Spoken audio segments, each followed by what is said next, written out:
Hello and welcome to this Ancestry Library Edition tutorial. I'm Kate and this is Nancy, and if you love to solve mysteries and puzzles like we do, then you have what it takes to be your family's history detective. And now's a very good time to get started because Ancestry Library Edition, a premier genealogy database, is free to use from home for the next 3 weeks. So let's get started on the trail of our ancestors by looking at census records. First, let's go to the library's website. We're going to go to balibrary.org. And once you're there, you're going to click on Databases. And then from there, you're going to click on Genealogy because that will bring up all our genealogy databases in addition to Ancestry Library Edition. Click on Ancestry Library Edition, and you will be asked for your library card number. Once you've entered that, you'll be taken to the main Ancestry Library screen. So let's turn it over to Nancy and she will show you how to find census records. Okay, let me bring up my screen and I will share that. Kate and I thought we would highlight an important and prominent family in the Barrington for our ancestral tutorials. So we chose the Catlow family, who were also early settlers. One can't drive down Lake Cook Road without noticing that impressive Catlow Theater. We discovered it was built in 1927 under the watchful eye of R Catlow. But we also discovered that his father, Joseph Goodyear Catlow, had built a theater, or an auditorium actually it was called. It was called the Auditorium in 1916, which was a gathering place for the community, the very first gathering place that the community residents could hold whatever functions they chose. So we thought that maybe Joseph was the inspiration behind Wright's Catlow that he built in 1927. So we decided to maybe start our ancestry searching with Joseph. So here I am on the begin search page, and we're just going to click the button. And I'm going to type in Joseph. And the last name was Catlow. Excuse me. And we know that he lived in Barrington. And it gives us a lot of choices to choose from. Ancestry is good. They'll try to be very helpful. We're going to put Barrington, Cook County, Illinois. And we're going to perform our search. All right. Now you see here, there's all categories. And we can eliminate some of these categories when we're first searching. So we're going to just look at the census and voter lists. Let's click on that. And since we've done a little research before this, we know that Joseph was born in the 1850s. So if we added 20, it would have been 1870. Would he have been married by then? Maybe not. But for sure, he would have appeared in the 1880 census. So let's click on that. And look at that. It looks like the first entry here is our Joseph. So if we just scroll, whoops, let me go back one. If we just scroll over this, it brings up a nice little sheet. It condenses everything that we found on the census page itself. And it tells us that Joseph lived in Palatine. He lived on Wilson Street. He was married to a woman named Mary Catlow, and that he was a laborer. So let's take a look at the actual census just by clicking on the link and clicking on view. All right. And Ancestry has made a lot of improvements since I first started doing my ancestry work about 20 years ago. Now they highlight the people that you are looking for, which makes them very easy to find on the census page. So as you can see, this is indeed the Village of Palatine census in 1880.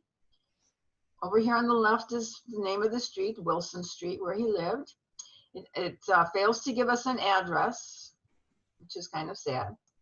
But it shows Joseph married to Mary. It shows Joseph was born in England and that both of his parents, his mother and his father, were also born in England. If we look at Mary, Mary was born in Ohio and her father and mother were from Prussia. So interesting facts We want to take note of all of these facts that we find on our census records. All right, let's move on to the next census. And we'll go to census and voters lists. And unfortunately, the 1890 census was burned in a fire, so we've lost all of that information, which is truly sad. But we're going to check the 1900 census for Joseph Goodyear Catlow. And here he is. He looks like he's in Barrington now. It looks like he's got another marriage date because he had already been married to Mary already back in 1880. So something has happened. Let's scroll over the link and we see he's in Barrington. We see his wife's name is Clara. If we go down to his wife's name, it's now Clara Catlow. So whatever happened to Mary? And that he was married again in the year 1890. All right. So this record also shows that he has already been naturalized and that his occupation was a farmer. So let's click on the link and actually click on view to see the actual census record and what it looked like. And we have to scroll down a little bit. So here's the same information. Joseph, born in England, his parents were born in England. Date of immigration, 1856. That's a real find. Years that he's been married. Years he's been married, 10 years. Here we have the number of children. 4 children were born. And what I love is they tell you how many were still alive. So 4 out of 4. Oftentimes you'll find 6 children were born and only 4 are left. So then you know you have to find the other 2 missing children. So here we have 4 out of 4. It gives our children's name, Josephine, Ruth, Mary, and John. Anything else here? He's naturalized. He's a farmer. He's still in farm labor. Supposedly he can read and write and speak English. R means he's renting. He's renting wherever he's living. So I think that this is a very good census. I love the 1900 census. Lots of information available. So let's try the next census. And that would be our 1910 census.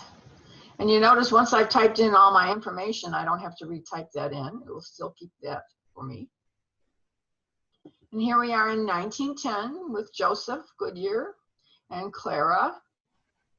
And they're showing a birth year of about 1854. We've seen 1853. Census records are not exact, but we still show an arrival of 1856, which we'd like to know. All right, so let's click on the actual record.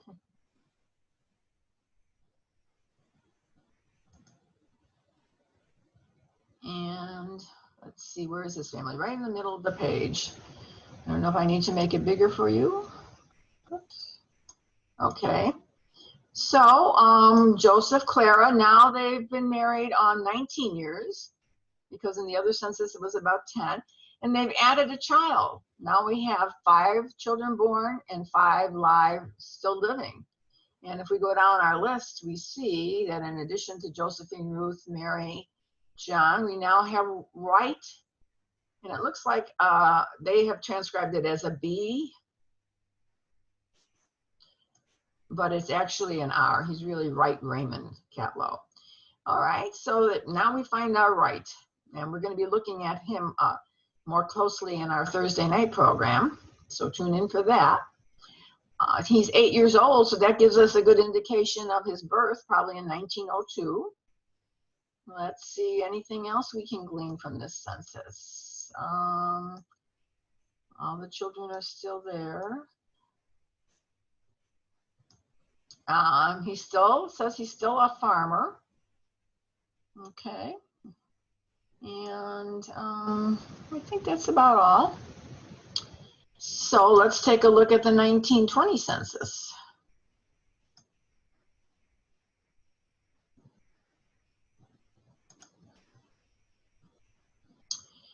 And we want 1920. And here we show Joseph from England living in Barrington. So It shows the name of the street now. Now we know he lives on Main Street in Barrington. He's still married with to Clara. But look at here, his occupation has changed. He's no longer a farmer, he's a theater proprietor. So we know that's our Joseph because he built the auditorium theater in 1917 or 16, I believe, in Barrington, downtown Barrington. Okay, so let's look at the actual record. And we'll hit the view button. And again, don't forget to save. You can save these records, and that's important. Some of the children, looks like some of the children have left the house. We don't see a few of the top names anymore, but Wright is still there. What else? Again, they're getting older. But I think the most important information on this census is that he is now a proprietor of a theater. So that's what we glean from this census. All right, now he's getting kind of old. By 1920, he's about 70, I think. So let's see if we pick him up in 1930 or not.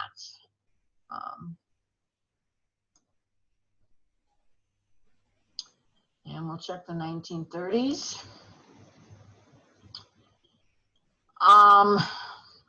Joseph R Catlow in Evanston. So that's not our Joseph. We're looking for a Joseph G in Barrington. So we don't seem to see a record of him. My guess is that he is deceased about this time. So I think what we've gleaned from the census is that in 1880, he was married to Mary. He lived on Wilson Street in Palatine, and he was a farmer. 1900, he continued to be a farmer. However, he was married to Clara. 1910, he was living on Main Street, married to Clara. 1910 also shows a birth date for Wright Catlow. It shows that he was naturalized. 1920, we show that he was now a proprietor of a theater, and that no children were born after Wright. Wright was the last child born to this couple. So at this point, I'm going to share the screen again with Kate, and she's going to show you a little bit about some of the offerings on Ancestry. There we go. We are back to the main Ancestry page now. And as you may have guessed, there are a lot of clues to be found in the census, and it's a good place to get started to find your family history. And as you also know that questions on the census have changed over time. And Ancestry makes it really easy to find out what questions were asked and when by going to the Learning Center. So I'm going to click on the Learning Center. And here right in the middle are different Ancestry census lessons. And the one that we want to take a look at is Follow Your Family Using Census Records. And here's a nice 7-page document explaining the census and what's on each one. And if you scroll all the way to the bottom, there's a handy chart, and it will tell you which questions were asked and in what census. And there it is, what you'll learn in the census by year. So here's the question that was asked, and it has a mark by it if it was in that particular census. And that way you can tell which census has what questions. Census questions did change over time, and if you scroll back up, it will break that out for you. 1790 to 1840, probably the biggest change there is in 1820 when the census asked for occupation and citizenship. Scrolling up a little further, 1850 is when the census was redesigned completely, and it's the very first census to ask for the name of every individual in the household instead of just the head of the household. So this is where you're going to start to see wives' names and children's names. And it will also have the gender, the race, the birthplace, and the age of all the people living in the house. And again, that doesn't mean that they're all related. It could be that they were just in the house at the time the census taker knocked on the door. By 1870, they were talking about asking about individuals' parents if they were born outside the US. And in 1880, they were noting that on the census. 1890, as Nancy mentioned, where is it? It is destroyed by a fire and water damage. And so unfortunately, almost all of that information is lost to us. Scrolling up again, the 1900s has a wealth of detailed information, names, ages, genders, relationships between family members, street names, marital status, immigration years, parents' birthplace, veteran status, and naturalization.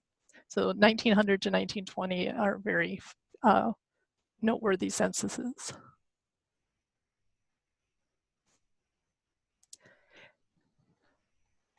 Once you start gathering all this information, you might want to have a place to put it. And Ancestry will also help you out there. Back on the main page, it has a section for charts and forms. And if you click on that, you will have various charts that you can download and fill in all of the information that you're finding. There's an ancestral chart, which is your family tree. There's a research calendar, a research extract, a correspondence record in case you're writing to various family members that you find, and your source summary, again, a very important place. I found this in the 1850 census on so-and-so page with so-and-so's name. But these are all helpful tools that you can download and use to keep track of all your information. And you will find a lot of information. Ancestry is one of the biggest genealogy databases on the planet, and it's the #1 place to go for genealogy research. If you have any questions, please feel free to email me. That's Kate Mills.